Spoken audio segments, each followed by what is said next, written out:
As a captain, do you feel like you have to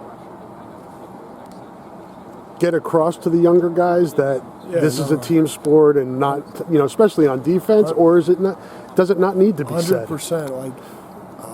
I've had multiple instances where I've self-reflected and just thought, just because of some of the disappointments and frustrations we have been faced with this season, and just knowing in the position I'm in as a captain on this team, I mean, I got to lead by example 24/7. There can be no time where I'm hanging my head or pointing my finger, because that's just setting a terrible example for these younger guys.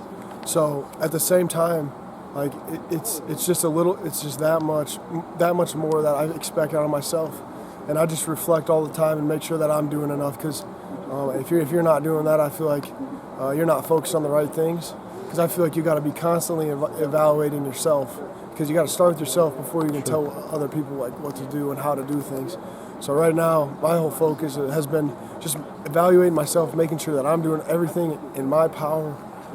Because, man, you can ask anyone who loves me. I mean, I give up a lot because Iowa football is the most important thing in my life right now. And just seeing those guys after a win, that makes me go. So I would just say right now, just trying to stay positive is one of the most important things you can do. And that's what I'm doing day in and day out. And I can say that with 100% confidence. So. I think people outside the building feel like guys on defense will be pissed off with how the offense is playing. I know you guys don't view it that way. Can you kind of explain kind of your approach week to week when you know you have to go out there and play good defense no matter what the offense does? Well, that's our job every week, is to just go out and play good defense. We're all a team here, and so everyone on the team's trying to do their best, and we're all just trying to play for each other. Do you guys still feel like there's a lot to play for with 5 games left? Yeah, definitely. I mean, every week is another opportunity, and so that's just how we're looking at it, and it's another week to get better. Is it challenging to keep that out? Challenging what? To keep that out of the building?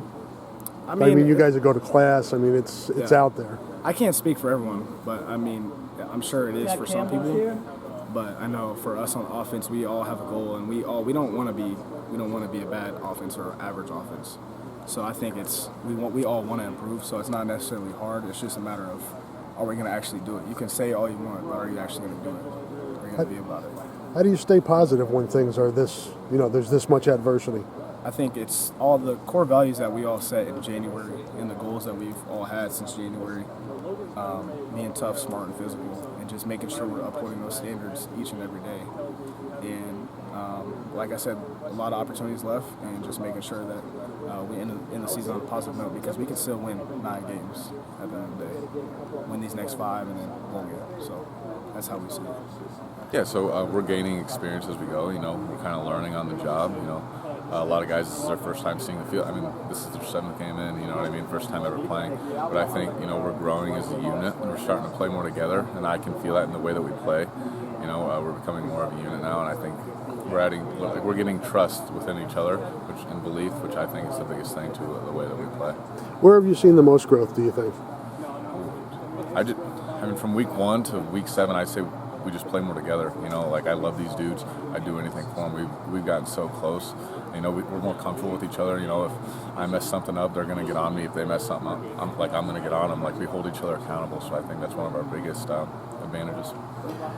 Obviously, there's criticism for how you guys have played this year. How do you guys kind of just not pay that any mind and do what you need to do to get better? We just focus on, we don't really care about what other people say. We just focus on opinions in our room, and Coach Barnett and our coaches, because they really know what's going on and they know what it takes to be successful. Because I always had a lot of success in the past, and they know if we keep doing the things that we do, we can start winning games. So we just got to focus on the little details and the fundamentals. I was like they said, I was having a good camp, and I was having fun with it. It was just good weeks of practice, and everything felt like it was finally clicking for me.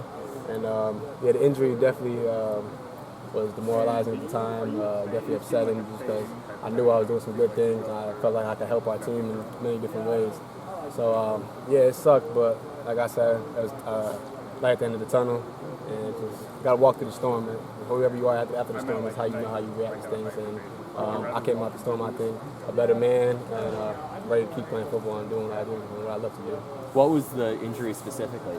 I dislocated my lunates to my wrist, so it popped up, so I had to like repair the ligaments. So yeah, it's usually like a car accident type of injury, so it's pretty weird that I got it and it happened to me.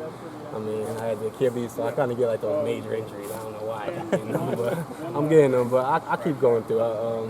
I'm resilient. I love football, so I'm gonna keep playing it no matter how many injuries I get. If I can still come out here and contribute and have fun and play my sport I love, I'm gonna do it every time.